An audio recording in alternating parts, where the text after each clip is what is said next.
It's Mega 104.3, and I'll tell you what, we are excited. This weekend, you guys got to come out to Tempe Improv. It's going to be great. I got a studio with me, man. You're like a living legend, dude. Hey, thanks, man. I appreciate it. I try. And he's ready to go this morning, bright and early, man. It's Steve-O, man. How you been? Dude, I've had a rough go, man, the last couple weeks. Yeah, well, we've seen it. We've seen, you got him covered up, but we've seen the arms, man. I mean, it's like it's like viral, dude. Yeah, you didn't see what they looked like yesterday, man, with all that cadaver skin sewn on. Ooh. And I'm not showing anybody. I'm not showing anybody how I got burned. I'm not showing anybody the cadaver skin until my special comes out, man. There you go. Yeah. Well, the funny thing is whenever your time does come, hopefully you got another 30, 40 years to go. Whenever your time does come, what's going to be ironic, like, hey, what happened to Steve? He slipped on a banana, man. And that was it. Sure. All the stuff you've done and you've survived, it's going to be something like he was walking across the street and a drunk driver hit him, something.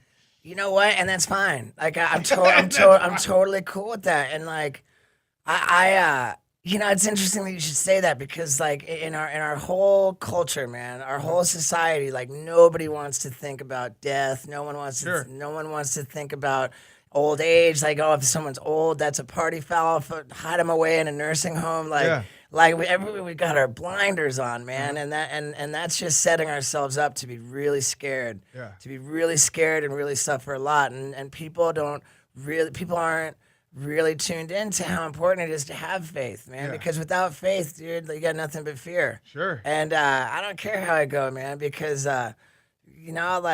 it's been thankfully like I'd gotten so much trouble with drugs and alcohol that I found the 12 steps, and that really introduced me to to a higher power. And so I don't know, like faith is a big thing for me in my life now. Yeah, and that's great. And I just don't care what happens, man. There you I feel go. like the universe has me covered, man. Well, you got to do what you love, man. I got to tell you, I sympathize with you.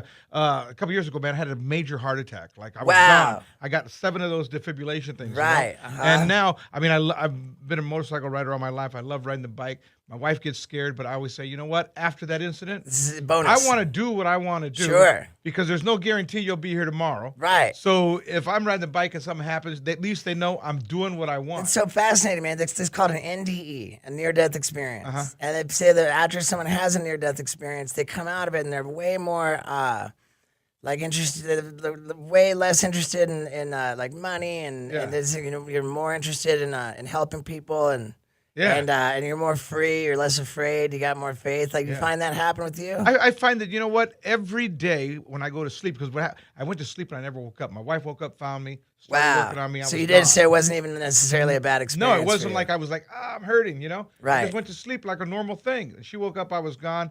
They had to hit me. It was bad. And they thought I was going to have brain damage. I was gone for so long. Wow. But now I just make sure that every night when I lay down, I think to myself, you tell your wife that you love her. I tell my family, I tell my kids, and I got to tell myself, if today was it, was I happy with what I did? Sure. You know what I mean? You just got to feel like you've done everything you got to do. Of course, man. So and I looking back, I kind of made a lot of mistakes. I didn't do everything right, but not you. but I'm grateful for everything that went down, and I really think that I have more work to do, but I didn't waste my time on this world.